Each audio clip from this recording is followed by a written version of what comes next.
తండ్రి అయిన దేవునికి మహిమ కలుగునుగాక. ప్రభువును ప్రియ రక్షకుడైన యేసుక్రీస్తు నామంలో సహోదరులైన వారందరికీ నా హృదయపూర్వకమైన వందనాలు తెలియజేసుకుంటున్నానండి.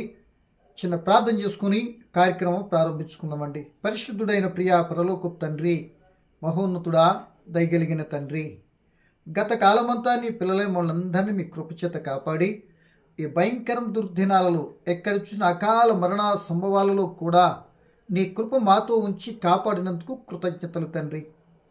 ఈ సమయానికి మీ కుమారుడు క్రీస్తు ప్రభును మీ పాదస్నలో చేరి ఈ విధంగా నేను స్తుతించడానికి మాకు ఇచ్చిన భాగ్యాన్ని బట్టి కూడా మరొక పర్యాయం వందనాలయ్యా. సమయంలో మా తండ్రి, పాపం చేసి విడిచిపెట్టిన వ్యక్తి, పాపం చేసి విడిచిపెట్టకుండా తన ప్రాణాన్ని పోగొట్టుకునే వ్యక్తి, పాపమే చేయకుండా స్థిరముగా నిలబడిన వ్యక్తి, ముగ్గురు వ్యక్తుల గురించి కొద్ది నిమిషాలు నేను ఆలోచించడానికి సిద్ధపడుతున్నా తండ్రి. మీ ఆత్మ సహాయం చేయమని వినబోతున్న ప్రియులైన వారందరూ ఆధ్యాత్మ స్థితిని గమనిస్తూ నేను ఏ స్థితిలో ఉన్నానో గ్రహించేటటువంటి ఆలోచన, ఆత్మ జ్ఞానము నీ బిడ్డలు మాకందరికి అనుగ్రహించుమని, యావతి కార్యక్రమం దీవించి వినుచున్న బిడ్డలు ఆశీర్వదించమని యేసు నామమున ప్రార్థన అడిగి వేడుకుంటున్నాను మా తండ్రి, ఆమేన్. మంచిదండి. ఈ సమయంలో మనం ఒక ప్రత్యేకమైన అంశాన్ని బట్టి కొద్ది నిమిషాలు మనము ఆలోచించడానికి ప్రయత్నించేద్దామండి. ఏంటా ప్రత్యేకమైన అంశము అంటే, ప్రియమైన వర్లరా, పాపము చేసి పశ్చాత్తాపడి పాపమును ఒప్పుకొని తిరిగి పాపం చేయని వ్యక్తిని గురించి ఒకటి. 2, పాపము చేసి తన ప్రాణను పోగొట్టుకున్న వ్యక్తి 2. 3వ వ్యక్తిగా పాపమే చేయకుండా, పాపంలో పడిపోకుండా తన జీవితం పవిత్రంగా కాపాడుకొని ఉన్నత దృష్టిలోనికి ఎగబ్రాకిన వ్యక్తి. ఈ ముగ్గురు వ్యక్తుల గురించి క్లుప్తంగా 3 మాటలు మనం జ్ఞాపకం చేసుకుంటానికి సిద్ధపడదామండి. ఈ ముగ్గురు వ్యక్తులు ఎందుకు మనం మాట్లాడుకోవాలి అంటే, అందరూ పాపులమే కదా. కానీ ఎవరైతే క్రీస్తు రక్తం చేత పాపంలో ఉన్నటువంటి వారు కడగబడతారో ఆ వ్యక్తులు తిరిగి పాపము చేయకుండా, లేక ఒకవేళ పాపము కానీ చేస్తుంటే అది నిజమైన పశ్చాత్తాపం అయితే ఎలా క్షమాపణ పొందుకొని మరలా తిరిగి దేవుని చిత్తానుసారమైన వ్యక్తిగా మార్చబడవచ్చో ఆ దావీదు గారి జీవితాన్ని బట్టి కొద్ది మాటలు మనం మాట్లాడుకోవచ్చు. ఇక పాపం చేసిన వ్యక్తిగా తన జీవితంలో కోలుకోలేనంత కోమాలోకి వెళ్ళిపోయి ఆ పాపం ద్వారా తన ప్రాణాన్ని పోగొట్టుకున్న వ్యక్తి సంసోను గారిగా, ఇక పాపమే అంటకుండా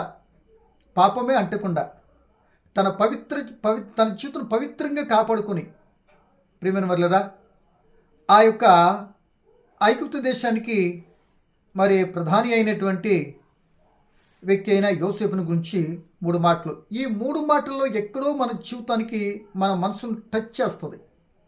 అయితే పాపం చేసి ఒప్పుకొని మరలా తిరిగి పాపం చేసే స్థితిలో ఉంటే సరి చేసుకుంటానికి ఒక అవకాశంగా దేవుడు మాట్లాడుతున్నాడు అని అనుకుందాం. కొందరిని బట్టి ఒక పాపంతోనే ఉన్నట్లయితే ఇదిగో సంసోను ప్రమాదం నుండి ఒక దావీదు వలె తప్పించబడేటువంటి పరిస్థితులకి వెళితే ఎంత బాగుంటుంది అని గ్రహించటానికి, ఆ వ్యక్తులను మేల్కొల్పటానికి 2వది.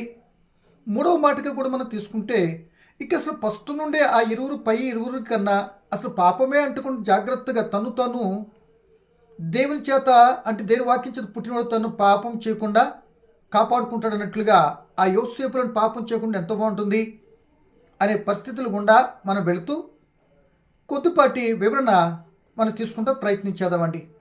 ఏంటి వివరణ? ప్రియ దేవుని పిల్లలారా, ఒకరోజు ఇశ్రాయేలీలందరూ ఫిలిష్తీయులపై యుద్ధానికి వెళ్ళినప్పుడు మరి రాజుగారైన దావీదు గారు చక్కగా ఇంట్లో పడుకొని మిద్ది మీద తిరుగుతున్నప్పుడు ఒక ఆమెను చూస్తాడు.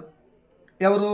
బెత్షెబాను చూస్తాడు. ఆయన పైనుండి మిద్ది మీద వెళుతూ ఉంటే దిగువ భాగంలో ఒక ఆమె, అంటే బెత్షెబా స్నానం చేస్తుండగా ఆ సీన్ చూశాడంతేనండి. చూశాడు, వెంటనే పడిపోయాడు. పైనున్నోడు కిందకి పడ్డాడు అని అర్థం. అంటే ప్రియ దేవుని పిల్లలరా, ఆ వ్యక్తిని చూడగా తన మనసులో ఒక కోరిక పుట్టింది, ఇంటికి రప్పించుకున్నాడు, ఆమెతో పాపం చేశాడు. ఈ విషయం రాజుగారు ఎవ్వరికీ తెలియదు అనుకున్నాడు. కానీ వెంటనే వార్త వచ్చేసింది దేవుని దగ్గర నుండి, నాతాను ప్రవక్త ద్వారా, రాజు అయిన దావీదు గారి దగ్గరికి. సో మొత్తం మీద ఒక స్టోరీ చెప్పాడు. ఆ స్టోరీలో ఆ దోషం నీవే అన్నట్లు కళ్ళకు కట్టినట్లుగా చిన్న స్టోరీ ఒకటి చెప్పాడు. విషయం అర్థమైంది దావీదు గారికి. కనుక దేవుని పిల్లరా, ఈ పాపమును బట్టి తన కుటుంబం అంతా కూడా చిన్న భిన్నమైపోయింది. తన కుటుంబం అంతా కూడా ఆ పాపము ఎంత భయంకరమైన శిక్షను తెచ్చిపెట్టిందంటే దావీదు గారికి అంత భయంకర శిక్ష తెచ్చింది. తను రాజ్యభ్రష్టుడయ్యాడు. అంత మాత్రమే కాదు, ఆ కుటుంబం అంతా కూడా చెల్లాచెదురుగా, ఆ కుటుంబ బిడ్డలు ఒకరినొకరు చంపుకునేటట్లుగా, ఒకరినొకరు వయావరుసలు లేకుండా చెల్లితో అన్న క్షణించినట్లుగా, కొడుకులే దావీదుపై దావీదు రాజుగారిపై తిరుగుబాటు చేసినట్లుగా ఒక పాపం మనిషి జీవితాన్ని అస్తవ్యస్తం చేసి చివరికి దావీదు గారిని రాజ్యభ్రష్టం చేసినట్లుగా మన చరిత్రలో 2 సమూయేలు గ్రంథము 11 నుండి మీరు 18 అధ్యాయం వరకు చదివితే ఈ చెప్పబడిన మాటలు మనకి క్లియర్గా అర్థం అవడానికి అవకాశం ఉంటుందండి. ఇలా చేసిన తర్వాత ఇక తన బ్రతుకులో దావీదు గారు ఇక ఈ పాపాన్ని బట్టి తను ఏం కోల్పోయాడో, తన జీవితంలో ఎంత నష్టాన్ని కొని తెచ్చుకున్నాడో, దేవుడిచ్చే చక్కని బిడలను ఆ పరిస్థితి నుండి ఎంతగా సమాధానం లేని స్థితిలోనికి కుటుంబ పరిస్థితులు వచ్చేసాయో గ్రహించిన దావీదు గారు ఒక రోజున దేవుని బిడ్డలారా గ్రహించినట్టు దావీదు గారు, ఎందుకంటే పాపం ఏం చేస్తుంటే మనిషిని పట్టుకుంటుంది అంటాడు. మోషే గారు ఏమంటారంటే సంఖ్యాకాండం 32:23లో చెప్తున్న మాట ఏంటంటే, పాపము వానిని పట్టుకుంటుంది. ఎవరైతే పాపం చేస్తారో పాపం వాని పట్టుకుంటుంది. ఒకళ్ళు నువ్వు విడిచిపెట్టాలని చూస్తున్నా అది నేను విడిచిపెట్టదు. అది అవకాశం ఇచ్చేమా, ఇదిగో దావీదు వాళ్ళు ఇంత చిన్న భిన్నం చేసేటటువంటి పరిస్థితులకు వెళ్ళిపోద్ది. నువ్వెంత చేయకూడదు అనుకున్నా, ఎంత కాదు అనుకున్నా, పాపము కట్లపాము వాళ్ళు కాటు వేస్తూ అదును చూసి పట్టుకుంటుంది నిన్ను. ఎవరు లేనప్పుడు పట్టుకుంటుంది. ఇది మంచి అవకాశం అని నీ మనసులో ప్రేరణిస్తుంది. ఎప్పుడో చేసాం కదా, ఇప్పుడు ఒకసారి చేయకూడదా అని ఆశ కలిగిస్తుంది, కోరిక పుట్టిస్తుంది. చివరాక నేను బలిపోషం చేసి తన వెనకల తిప్పుకొని యుగాలు కాలే నరకాగ్నిలో తీసుకుని వెళ్ళిపోద్ది పాపం. ఇది అంటానికి దావీదు గారి జీవితంలో ఇటువంటి భయంకర పరిస్థితులు కొన్ని అర్థం చేసుకుంటానికి, ఇట్టి పరిస్థితిని బట్టి పాపం మన జీవితంలో ఉంటే కూడా పరిస్థితులు ఇలాగే ఉంటే సంగతి కూడా గ్రహించడానికి ఇదొక మరి అవకాశంగా, ఇదొక ఎగ్జాంపుల్గా మనకు కనబడుతుందని మనం గ్రహించాలి. కనుక ఇట్టి పరిస్థితులు ఉన్నప్పుడు దావీదు గారికి అర్థమైంది. ఏం చేస్తాడో తెలుసా? 51వ కీర్తన మీరు చూసుకున్నట్లయితే ఆయన పశ్చాత్తాపడి రాస్తున్న మాట ఏంటో ఒకసారి చూడండి. 51వ కీర్తన ఆయన ఏమంటాడంటే, తను ఏం కోల్పోయాడో అర్థమవుతుంది తన జీవితంలో. ఏమంటాడు? 51వ కీర్తన రాస్తున్నాడు, నేను పాపం నన్ను పట్టుకుంది, వదలలేకపోతున్నాను, నేను వదలట్లేదు, కుటుంబంతో చిన్న భిన్నమైపోయింది.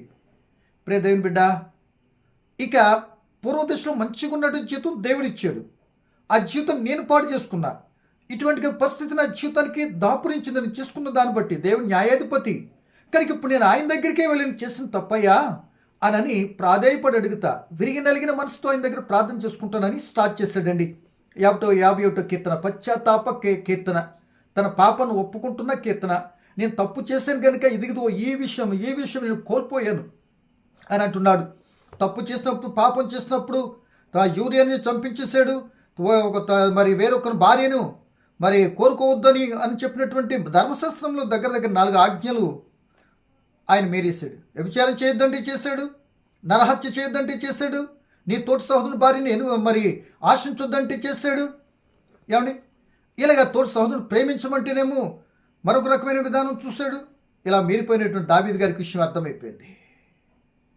రాజును కదా అనుకుని అర్థమైపోయేటప్పటికే దాని నుండి నేను ఎలా బయటపడాలి అన్న ఉద్దేశంతో ఇదిగో ఈ కీర్తన రాస్తున్నాడు. ఏమని చూడండి, దేవా నీ కృప చొప్పున 51వ కీర్తన మొదట వచ్చింది. దేవా నీ కృప చొప్పున ఏం చేయాలి? నన్ను కరుణింపు. నీ వాత్సల్య బాహుల్యము చొప్పున నా అతిక్రమం తుడిచివేయము. నా దోషం పోవునట్లు, నా పాపం పోవునట్లు నన్నేం చేయాలి? పవిత్రపరచు. నా అతిక్రమములు, నా పాపం ఎల్లప్పుడు నీ ఎదుట ఉన్నది. అంటే నేను చేసిందే నీ ఎదుట. మనం అనుకుంటాం పాపం ఎవ్వరు చూడలేదులే, ఎవరో పట్టించుకోలేదులే, ఒకవేళ దాన్ని రాజును కదా, ఎవరికి చెప్పాలి, ఏదైనా చేయగలను అని అనుకున్నాడేమో. ఏదైతేనే దేవుడు మాత్రం విడిచిపెట్టలే, ఎవరిని విడిచిపెట్టడు దేవుడు అనే సంగతి మనం కూడా గ్రహించాలి. సో ఆ శిక్ష ఉన్నప్పుడు మనం గ్రహించవలసింది ఏంటంటే, పాపంలో ఉన్నప్పుడు వస్తున్నటువంటి పరిస్థితులు అస్తవ్యస్తమైపోతున్న సంఘటన ఇందుకేనేమో అని గ్రహించుకోనాలి అని ఇది మనకి హెచ్చరిస్తుంది. అనేక మంది జీవితంలో ప్రభావితం చేస్తుంది ఈ మాట. ఒకవేళ మన జీవితంలో ఉన్నటువంటి జరుగుతున్న సంఘటనలు, పరిస్థితులు, నేను అన్నీ బాగానే ఉన్నాయి అనుకుంటాం మనం చాలా పర్యాలు, కానీ కింద ఉన్నటువంటి గురిగింజ లాంటి ఆ మచ్చ మాత్రం మనకి గ్రహించం. చాలా పర్లు ఇతరుల్లోనూ చూస్తూ ఉంటాం. మన కంటిలో ఉన్న దూలాన్ని తీయలేం, ఎదటి వారి కంటిలో నలుసును తీసే ప్రయత్నం చేస్తాం. అది కూడని పని అని గమనించుకొని మనల్ని మనం చూసుకోవాలి. జరుగుతున్న సంఘటనలు బట్టి, జరుగుతున్న ప్రభావం బట్టి, జరుగుతున్నటువంటి పరిస్థితులు గుండా ఉన్న పరిస్థితులు బట్టి మరి చూస్తున్నామా మనము? మన జరుగుతున్న సంఘటనలు బట్టి ఎందుకు ఇలా అస్తవ్యస్తం అయిపోతుందో గమనించామా? దానికి మనమే కారణమేమో, లేకపోతే మనం కాకపోయినా మన యొక్క పిల్లల కారణమేమో, లేకపోతే మన భార్య కారణమేమో, తోటి మన స్నేహితుల కారణమేమో, ఒకళ్ళు అందుకేనేమో పరిస్థితి వస్తున్నాయేమో అని గమనించుకుంటున్నామా అని అంటే అనేక మందికి స్పృహ లేదండి. స్పృహ లేకుండా మళ్ళీ రివర్స్ అవుతూ మాట్లాడతారు. ఇదిగో వాడి కారణం గట్టి వచ్చింది, నీ కారణంగా వచ్చింది, కుటుంబంలో మీ కారణంగా వచ్చింది, వాళ్ళేమో పిల్లలు భార్యేమో నీ కారణంగా వచ్చింది అనుకుంటున్నారు. కానీ అసలు ఎవరి కారణంగా వస్తేనే పాపం వల్ల ఇంత నష్టం కలుగుతుంది కదా, దాని నుండి బయటపడే మార్గం ఏంటా అని మాత్రం గ్రహించరు. ఇదే సాతానుడు మరి పట్టుకోవటం అంటే, సాతానుడు మనల్ని దిగజార్చటం అంటే, సాతానుడు మరి ఆ యొక్క కోపతాపాలతో మరి పరిస్థితిని మరి నీరుగార్చే పరిస్థితి అంటే ఎలాగుంటుందండి. దాన్ని మెలకుగా దావీదు గారు గమనించుకొని ఏం చేస్తున్నాడంటే, దేవుని దగ్గరికి వెళ్ళి నన్ను కడుగు, హిస్సోపుతో నన్ను ఏం చేస్తాను, తెల్లగా చేసేయి, పవిత్రపరచు, నేను అపవిత్రుడైపోయాను. అపవిత్రులకి ఏముంటుందండి, కేవలం నీకే విరుద్ధం పాపం చేస్తాను, నీ దృష్టి ఎదుటి చేశాను కనుక ఏమంటున్నాడంటే 10వ దేవా నాయందు శుద్ధ హృదయమును కలిగి చేయము, నా అంతరంగంలో స్థిరమైన మనసు నూతనంగా పుట్టించము, నీ సన్నిధిని నన్ను తోలివేయకము, నీ ఆత్మను, నీ పరిశుద్ధాత్మ నా యొద్దను తీసివేయకము, రక్షణానందం నాకు మరలా పుట్టించుము, సమ్మతి గల మనసు కలిగి చేయమని దృఢపరచమని చెప్తూ ఏమంటున్నాడు 17వ ఆయన విరిగి నలిగిన మనసు నీకు ఇష్టమైన బలులు దేవా, విరిగి నలిగిన హృదయం నువ్వు ఆలక్ష్యం చేయవు కదా అనుకోని ఏమంటున్నాడు. ఇంతగా ఇవన్నీ కూడా దేవుని సన్నిధి ఉండి పరిశుద్ధతను కోల్పోయినా, రక్షణ కోల్పోయినా నెమ్మది లేదు. కారణం నేను చేసిన పాపం, నాతో ఉన్నటువంటి నా పిల్లలు నా మీద తిరగబడుకు వచ్చేసారు కదా అని పశ్చాత్తాపపడి కీర్తన రాశాడండి. తదుపరి ఇక దావీదు గారు ఎప్పుడు తన జీవితంలో మరలా తిరిగి పాపం చేయలేదు. ఆ బెత్షెబా విషయంలో ఒక్కటి తప్ప తిరిగి పాపం చేయలేదు. మనమైతే 100 చేస్తాం, మళ్ళీ ఏదో దేవా అనుకుంటాం, మళ్ళీ రెండో 100 మళ్ళీ రెడీ అయిపోతూ ఉంటాయి. మనకేంటంటే స్థిరమైన మనసు ఉండట్లేదు.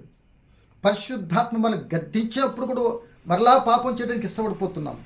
అంత మాత్రమే దేవుని సన్నిధిలో పాపం చేసి పెద్ద వ్యక్తిలా, గనుల్లాగా భయం లేకుండా చేస్తున్నటువంటి పరిస్థితులు చాలామంది ఉంటున్నారు. ఒకసారి మనం పరిశీలన చేసుకున్నాలండి.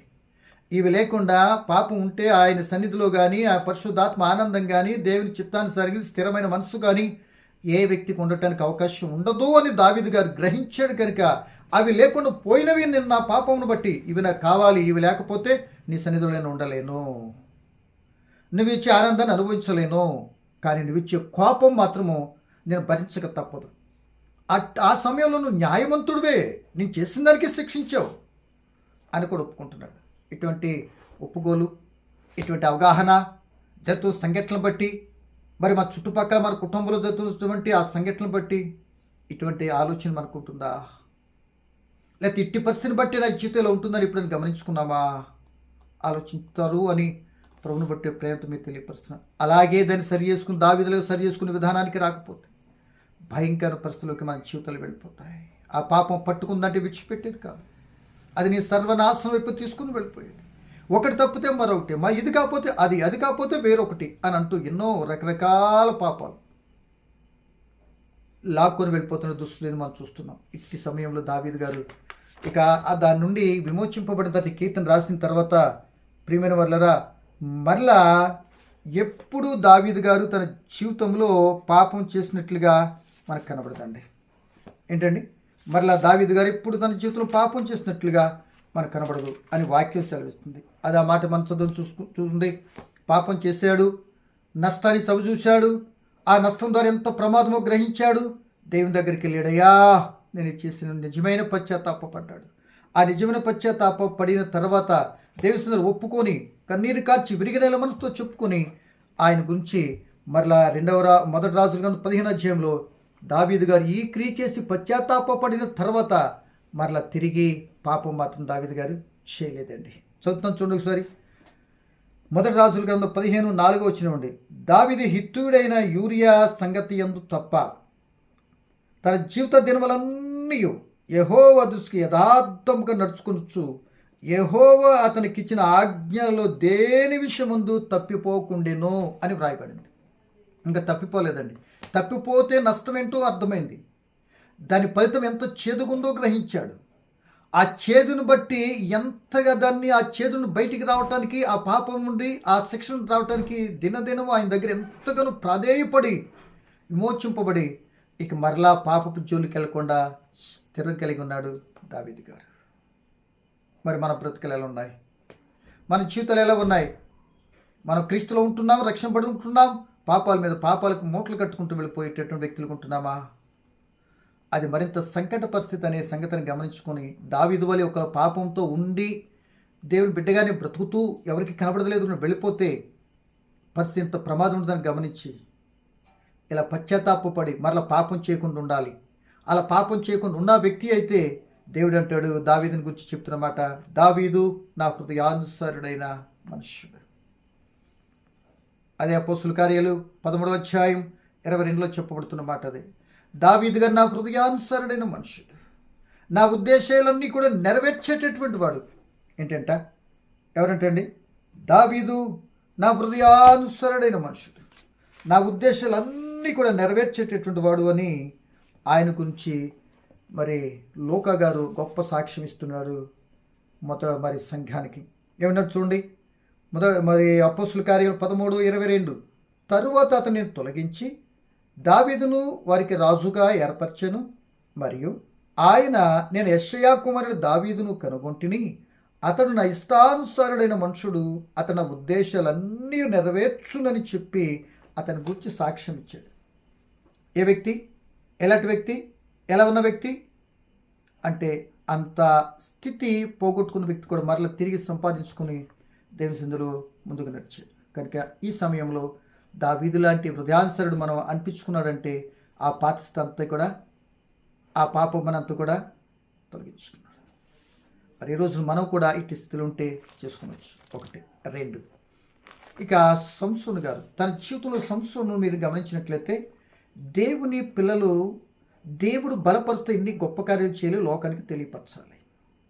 ఆ ఫిలిష్తీయుల నుండి ఇశ్రాయేలును విడిపించడానికి గొప్ప బలవంతుడుగా మరి సంసోనుగా దేవుడు పుట్టిస్తే 2 పర్యాయాలు దెబ్బతింటాడు మరి సంసోను గారు. మొదట 13వ అధ్యాయంలో మరి న్యాయాధిపతులు తిమ్నాతుకి వెళ్ళిన ఒక అమ్మాయిని చూసాను, ఆ అమ్మాయి నాకు కావాలి అన్నాడు.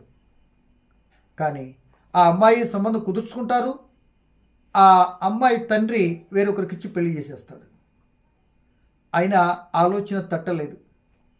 మరలా గాజాకు వెళ్తాడు. 16వ అధ్యాయం ఒక వ్యభిచారితో కూడా డెలీలా చేతులు వేశ్య ఆమె లాలన చేత ఆమె దగ్గరికి వెళ్ళి తన గుట్టంతా కూడా విప్పేసి తను ఎందుకు పుట్టాడో ఎందుకింత శక్తి అవుతుందంతా కూడా చెప్పేసి చివరాఖరికి ఆమె దినదినమో విసిగించుట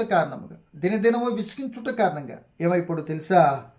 దేవుని బిడ్డలారా, ఆయన దినదినము విసిగించుట కారణంగా ఏమయ్యాడంటే ప్రాణము విసుగగోరి చచ్చిపోవాలనుకున్నాడట. ఏమంటే ప్రాణం విసిగిపోయింది, దినదినమో విసిగిచ్చేస్తుంది. నీ యొక్క బలం ఎక్కడుందో, నీ రహస్యం ఏంటో, ఇంత బలానికి రహస్యం ఏదో మూలం ఉంటుంది అని దినదినము విసిగించుట కారణంగా ప్రాణము విసిగి చావగోరాడట.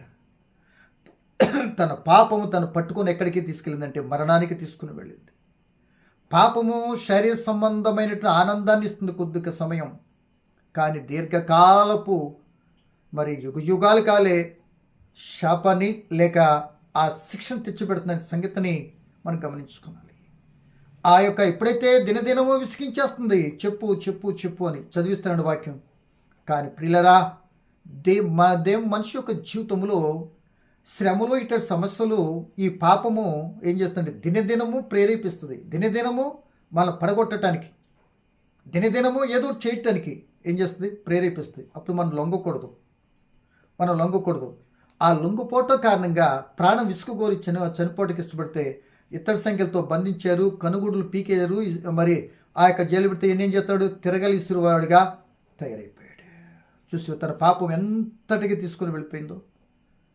కానీ పాపములో పడ్డ తర్వాత ఈ వ్యక్తి తిరిగి రాకుండా తన ప్రాణాన్ని పోగొట్టుకున్నాడు. దేవుని బిడ్డ, ఇట్లాంటి వ్యక్తిగా నీవు ఉన్నట్టయితే నిన్ను పెంచిన వారు, నిన్ను కట్టుకున్నటువంటి వారు, లేకపోతే ఇంకో పరిస్థితుల్లో నీ మీద ఆశ పెట్టుకున్నటువంటి వారు ఎంతగా తల్లడిల్లిపోతారు ఒకసారి ఆలోచించు. ఒకళ్ళు ఇప్పుడు ఇట్టి పరిస్థితిలో నేను ఏం చేస్తున్నానో, లేకపోతే ఈ పాపను బట్టి నేను ఏమైపోతానో ఏంటో గ్రహింపలేకుండా దుష్టుడు నీ యొక్క మైండ్ సెట్ను మార్చేస్తుంటే, లేకపోతే నీ కోరికలటువంటి ఆ విధానానికి హద్దు లేకుండా ప్రవర్తించడం కారణంగా ఒకళ్ళు నీకు కానీ ఇట్టి స్థితి, పాపపు స్థితిని బట్టి అందరూ చేయట్లేదా, నేను చేస్తేనే వచ్చిందన్నట్టు ఒకలాంటి భావన తెచ్చుకుని ఎవరెవరినో చూసుకునే కంటే పాపం విమోచింపబడినటువంటి క్రీస్తుని చూసుకుంటే ఎంత బాగుంటుంది నీ జీవితం అని ప్రభువుని బట్టి మీకు జ్ఞాపకం చేస్తున్నాను. కనుక పాపంలో పడ్డాడు, తిరిగి రాలేదు, తన ప్రాణాన్ని పోగొట్టుకున్నాడు, దేవుడిచ్చిన ఆధిక్యతను పోగొట్టుకున్నాడు, దేవుడిచ్చిన శక్తిని పోగొట్టుకున్నాడు, దేవుడి ద్వారా గొప్ప శిక్ష తెచ్చుకున్నాడు, ప్రాణాన్ని పోగొట్టుకున్నాడు. ప్రియ దేవుని బిడ్డ, దేవునికి ఇచ్చిన ఆధిక్యతను బట్టి శరీర కోరికలు, శరీర పాపం కొరకు, క్షణికావేశం కొరకు తొందరపడి వెళ్ళిపోయి నీ ప్రాణం మీదకి తెచ్చుకోకు. ఎంతోమంది లోకలు మనం చూస్తున్న ఇచ్చలవిడిగా తిరిగేస్తున్నారు. ఎయిడ్స్ అని, లేదా మరొకటని రకరకాల వ్యాధులు గురైపోయి అమ్మోననుకొని ఆ వ్యాధుల కలతలతో దినదినం వణుకుపోతూ బ్రతుకుతున్నట్టు ఎంతోమంది లేరు. వద్దండి. ఒకళ్ళిటికంటే పాపం కానీ నీ జీవితంలో ఉన్నట్టుంటే, ఒకరు దావీదుని క్షమించి రక్షించినటువంటి దేవుడు నిన్ను కూడా కాపాడగలడు. ఒకరి మరణ అంచునకుగా నువ్వు వచ్చుంటే, అయ్యా నన్ను క్షమించవా, నిజంగా నీకు తెలియకుండా ఎన్నో చేశాను, ఎన్నో జీవితాలు ఇబ్బంది పెట్టాను, తద్వారా నా జీవితానికి ఎంత కష్టం తెచ్చుకున్నాను అని నిజమైన పశ్చాత్తాపం అయితే ఆ కృప కలిగిన తండ్రి, బ్రదర్, సిస్టర్, ఒకరు నేను కరుణించవచ్చు అని నేను నీకైతే జ్ఞాపకం చేస్తున్నాను. కృంగిపోవద్దు. అలా ఇక అయిపోయింది నా జీవితం అనుకో, నీకు ఎందుకు పనికిరానిలే అని అనుకుని నలిగిపోవద్దు. ఒకవేళ నీకు దేవుడికి అవకాశం ఇస్తాడేమో, అలా ప్రాధేయపడి అడిగితే కృప చూపుతాడని నిన్ను ఎంకరేజ్ చేస్తున్నా. కానీ ఈ యొక్క సంసోను గారు అవకాశం లేని సందర్భములు అవకాశాన్ని కల్పించుకొని పాపం చేసి ప్రాణాన్ని పోగొట్టుకున్నాడు. ఇంకొక మాట చెప్పి నేను ముగిస్తాను.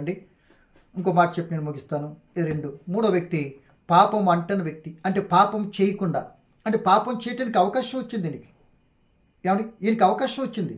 పాపం చెయ్యి అని నోటుతో చెప్పుద్ది పొతిఫర్ భార్య యోసేపు గారితో. నోటుతో చెప్తే వినే రకం కాదనుకుంది. ఇంటిలోనికి తను వచ్చినప్పుడు ప్రాక్టికల్గా చేసేదానికి ఇష్టపడింది. ఒక యజమానురాలు, ఒక దాసుని. కానీ యోసేపు పవిత్రుడు, దేవుడు ఆయనకు తోడై ఉన్నాడు, తను చేస్తున్న పనంతా కూడా వృద్ధిలా చేస్తున్నాడు, ఒక పవిత్రమైన జీవితం జీవిస్తున్నాడు. నువ్వు మంచిగా జీవిస్తున్నప్పుడు దుష్టుడు నీ మీద కన్ను వేస్తాడు, నిన్ను ఏ విధంగా పడగొట్టాలి, ఆ భక్తిభావం నుండి ఎలా లాగాలి అని చూస్తూ ఉంటాడు. అలాగే యోసేపు గారి మీద కన్నేసిందట. ఎవరు? పొతిఫర్ భార్య. కన్నేటువంటి తీసి పీకి ఆయన నెత్తి మీద వేయటం కాదు. చూస్తున్నా దుస్తులో పడ్డాడంటే యోసేపు సుందరుడు కనుక అందగాడు, ఆ అందం నేను ఆస్వాదించుకుంటే ఎంత బాగుంటుంది అనుకుని ఏ మాట మంచి లేకుండా నాతో శయనించు అని చెప్పేస్తుందండి. అంటే మరి యోసేపు గారికి ఆ ఆనందం, శరీర ఆనందం వెతుక్కుంటూ తన దగ్గరకు వచ్చింది. కానీ ఇంత పాపం చేసి దేవునికి విరోధం ఎలా అయిపోను నేను అని అంటూ చక్క మాట్లాడతాడండి. ఆ మాట చదువుతాను. ఎందుకు ఈ మాట చెప్తున్నానంటే, ఇలా పాపం చేయి అని కూడా ఏం చేసింది, దినదినము యోసేపుని మాట్లాడుతూనే ఉన్నది. అదే మాట దినదినము. ఏంటి యోసేపు ఏంటి మరి ఇప్పుడు చాలా రోజులు బట్టి మాట్లాడుతున్నాను, దినదినము నాతో శయనించవా అని అంటే పని అయ్యేదాకా కూడా అడగటానికి, తనతో ఆనందపడాలని ఆ పని జరిగేదాకా అడుగుతూనే ఉంది. ఆయన ఒప్పుకున్నటువంటి వాడు కాడు, ఆమె మాట వినినటువంటి వాడు మాత్రం కాడు. ఇలా నీ మాటకు ఒప్పుకొని దేవునికి విరోధంగా నేను పాపం ఎలా ఒడికట్టుకోను అన్నాడండి. ఎంత చక్కటి మాట అండి. ఈరోజు ఇటు అవకాశం వచ్చిందంటే, అంటే సంసోను అవకాశం లేనప్పుడు అవకాశం కల్పించుకుని ప్రాణం పోగొట్టుకున్నాడు. ఇదిగో ఈయనైతే అవకాశం వెతుక్కుంటూ వచ్చిన అవకాశాన్ని కాలదాన్ని జైలుకి వెళ్ళాడు. ప్రియదేవుని బిడ్డ, ఒకసారి ఆలోచించు. కానీ ఈ విషయాన్ని మరొక మాట చదివితే బాగుంటుంది అనుకోండి. 39 ఆదికాండము మరి 8వ వచనం. అయితే ఆయన ఒప్పక నా యజమానుడు తనకు కలిగినదంతయు నా చేతికి అప్పగించింది కదా, నా వశం తన ఇంట్లో ఏమి ఉన్నదో అతడు ఎరగడు. నా ఇంటిలో నాకంటే పైవాడు ఎవడను లేడు. నీవు అతని భార్యమైనందున నిన్ను తప్ప మరి దేనిని నాకు అప్పగింపక ఉండలేదు. కాబట్టి నేనిట్లు ఇంత ఘోరమైన దుష్కార్యం చేసి దేవునికి విరోధంగా పాపం కట్టుకుందునని తన యజమానుని భార్యతో అనెను. దినదినము ఆమె యోసేపుతో మాట్లాడుచుండెను కానీ అతడు యోసేపు ఆమెతో శయనించుటకైనను ఆమెతో ఉండుటకైనను ఆమె మాట వినినవాడు కాడు. సరే, ఎనుపతి ఏమొచ్చింది ఒకరోజు అతడు తన ఇంటిలోనికి వెళ్ళినప్పుడు, అట్లుండగా ఒకనాడు అతడు తన ఇంటి లోపలికి వెళ్ళినప్పుడు ఇంటిలో మనుషులలో ఎవరూ అక్కడ లేడు. అప్పుడు ఆమె అతని వస్త్రములు పట్టుకుని నాతో శయనించుమని చెప్పగా అతడు తన వస్త్రము ఆమె చేతులు విడిచిపెట్టి తప్పించుకొని బయటికి పారిపోతాం అంతే. చూడండి, పాపం ఎన్ని రకాలుగా ఆయన బంధించి చూస్తుంది. అట్టి పరిస్థితిలో మొత్తం మీద ఎట్టకేలకు ఆయన చేయకుండా తప్పించుకుని వచ్చినందుకు గాను చివరి శిక్ష ఏంటో తెలుసా?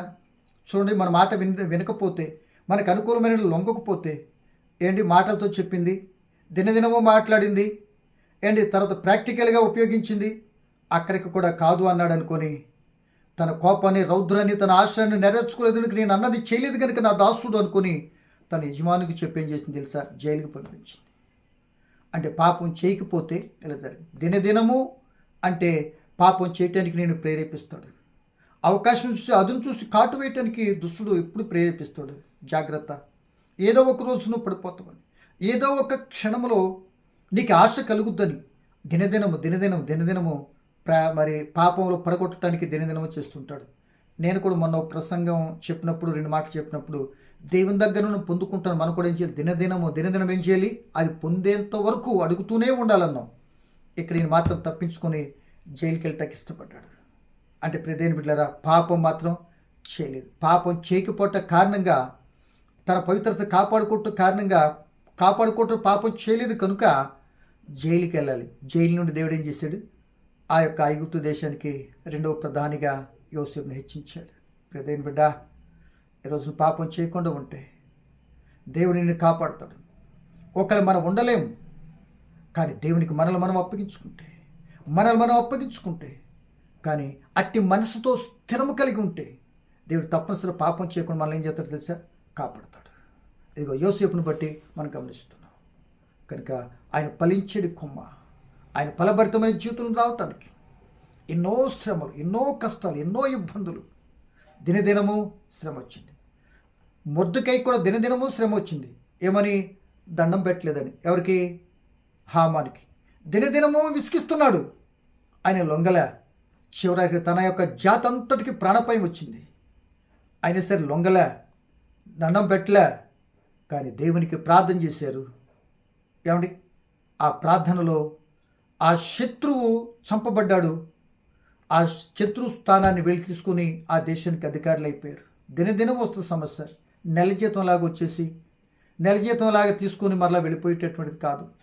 దినదినము శోధింపబడుతున్నావంటే ప్రియదేని బిడ్డ, నువ్వు నిక్కచ్చైన భక్తిలో ఉన్నావు అని అర్థం. దేవుని చిత్తానుసారం నడుస్తున్నావు అని అర్థం. ఇప్పుడు దీన్ని బట్టి అర్థం చేసుకో. మరి ఎలా ఉంటుందో మన భక్తి జీవితం? అంటే అలా నడుస్తున్నావంటే నీ భక్తి భావానికి పరీక్ష కొంత. ఒకవేళ అలా కాదు అనుకుంటే సంసోను వలె చేసినటువంటి పాపానికి శిక్ష ఎలా ఉందో చూసుకో. లేదు, ఒకవేళ పాపం చేసి శ్రమస్సులు వచ్చినాయి అంటే పశ్చాత్తాపడి మరలా తిరిగి పాపం చేయకుండా ఉంటే దేవుని హృదయానుసరుడు మనుషుడిగా దావీదు గారు అయిపోయాడు. ఇట్టి పరిస్థితుల్లో నీ జీవితం, వింటున్న మన జీవితం ఎక్కడ ఉంది? దావీదులాగా ఉండే పరిస్థితులను సరి చేసుకునేటట్టున్నామా? లేకపోతే పాపం చేస్తూనే ఎప్పుడు మన మరణం వచ్చి భయంకర శిక్ష వెళ్ళిపోయేటటువంటి పరిస్థితుల్లో విసిగిపోయేటట్టు పరిస్థితుల్లో ఉన్నామా? లేదా పాపం అంటకుండా నీతి, న్యాయం, యథార్థత, పరలోకం చేరాలని భక్తి చేస్తూ నచ్చేటటువంటి వ్యక్తిగా, ఒక ఆదర్శవంత వ్యక్తిగా మనం ఉంటున్నామా? ఒకసారి ఆలోచించుకో. నేను కోరుకునేది ఏంటంటే, ఒకవేళ మనం పాపులం కనుక, ఒక నిజమైన పాపం కానీ మనం చేస్తుంటాడు, మన అంతరాత్మ మనం చెప్తుంది. దావీదు వల్ల నిజమైన పశ్చాత్తాపడు, యేసు రక్తం ప్రతి పాపను విమోచిస్తుందని యోహాను గారు రాస్తారు. ఆ సంవత్సరం శిక్షలోకి వెళ్ళిపోవద్దు. ఒకవేళ యవనస్తుడిగా ఇప్పుడే నీ జీవితం యవన ప్రాయంలో అడిగెడుతూ స్టార్టింగ్లో ఉన్నట్టయితే నీ జీవితాన్ని యోసేపులు పవిత్రపరచుకుంటాను. దేవునికి నువ్వు అప్పగించుకో. దేవుడు తప్పనిసరి కృప చెప్తాడు. అట్టి కృప, అటువంటి ఆలోచన, వినిన విధానాన్ని బట్టి దేవుడు మనందరికీ మంచి ఆలోచన ఇచ్చి ఆయన చిత్తాన్ని సాగిపోయి కడవ దినలో భయంకర దుర్దినాలు ఆయన రాకడొకరు ఎదురు చూసే ఇంధారైతులు ఉండే ఆత్మ తోడ్పాటులు కోరుకుంటూ ఈ మాట ముగిస్తున్నా. పరమ తండ్రి మీకు వందనాలయ్యా. పలకమైన మాటలు పరమార్థమే గమనించి మా స్థితిగతులు ఎరిగి సరిదిద్దుకుంటానికి మమ్మల్ని ఎంకరేజ్ చేస్తూ ప్రోత్సాహపరుస్తూ మమ్మల్ని ఖండిస్తూ చెప్పిన మాటలు బట్టి మీ స్తోత్రం తండ్రి. మాటలను అర్థం చేసుకొని మా బ్రతుకులు వ్యర్థం కాకుండా మీ చిత్తమేమో ఎరిగి బ్రతకటానికి మీరు ఆకలి సిద్ధపడే కృపనిమ్మని ఈ విధంగా ప్రార్థిస్తూ ఉన్నటువంటి బిడ్డలుగా ఉంటే వాళ్ళని బలపరిచి క్షమించి సరిచేసి నాయన నీతి యథార్థం సాగిపోయి కృపనిమ్మని యేసు నామమున అడుగుచున్నాను తండ్రి. ఆమేన్. అందరికీ వందనాలు.